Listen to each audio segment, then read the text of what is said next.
আসসালামু আলাইকুম। নিশ্চয়ই এটা প্রায় অনেকেই জানেন যে আল্লাহ রসুল সাল্লাল্লাহু আলাইহি সাল্লাম বলেছেন যে কিয়ামত দিন ৭ শ্রেণীর মানুষ আরশের ছায়ার নিচে জায়গা পাবে। তার মধ্যে এক শ্রেণী হচ্ছে যে সেই সব যুবক যারা যৌবনকালটা তাদের ইবাদতে কাটিয়েছে। কেন রাসূল সাল্লাল্লাহু আলাইহি সাল্লাম এই কথা বললেন, চলেন এইটা একটু ব্যাখ্যা করি।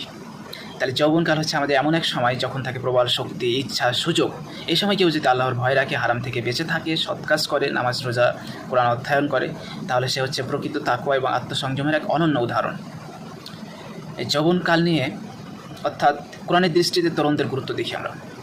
আসহাবে কাহাফ ছিল বিশেষ আসহাবে কাহাফ ছিল কিশোর এবং তরুণ। তারা ছিল সংখ্যায় কম কিন্তু ইমানের পক্ষে সোচ্চার। আল্লাহ তাদের নাম ও কাহিনী কোরআনে তুলে ধরেছেন। তরুণদের ইমান ও সাহস আল্লাহর কাছে কতটা গুরুত্বপূর্ণ এটা থেকে এটা বোঝা যায়। ইব্রাহিম আলাইহিস সালাম যখন মূর্তি ভেঙেছিলেন তখন ছিলেন তিনি একজন যুবক। আর আবার যদি দেখি যে ইউসুফ আলাইহিস সালাম যখন জেনা থেকে বেঁচেছিলেন তখনও তিনি ছিলেন যৌবনে। তিনি কেবল ইবাদত করেই ক্ষান্ত হননি, তীব্র ফিতনা থেকেও তিনি নিজেকে বাঁচিয়ে রেখেছিলেন। এখন আমরা দেখব যে যৌবনকালের মেডিকেল এবং সাইকোলজিক্যাল বাস্তবতা। যৌবনকালের প্রবৃত্তি দমন করা হচ্ছে সবচেয়ে একটি চ্যালেঞ্জিং বিষয়।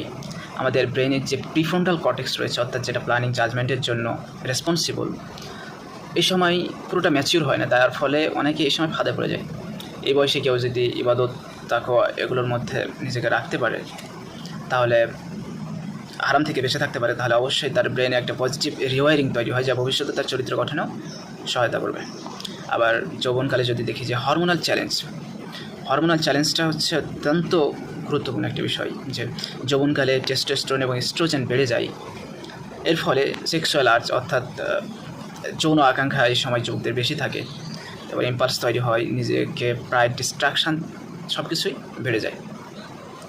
এই পরিস্থিতিতে নিজেকে নিয়ন্ত্রণ করা অত্যন্ত কঠিন। তাহলে যে যুবক তার যৌবনকাল ইবাদতে কাটায়, সে শুধু ধর্মীয়ভাবে নয়, বৈজ্ঞানিক ও মানসিকভাবে নিজেকে সর্বোচ্চ পর্যায়ে নিয়ন্ত্রণ করে। এটাই হচ্ছে যে আল্লাহর আরশের ছায়ার যোগ্যতা অর্জনের আসল কারণ।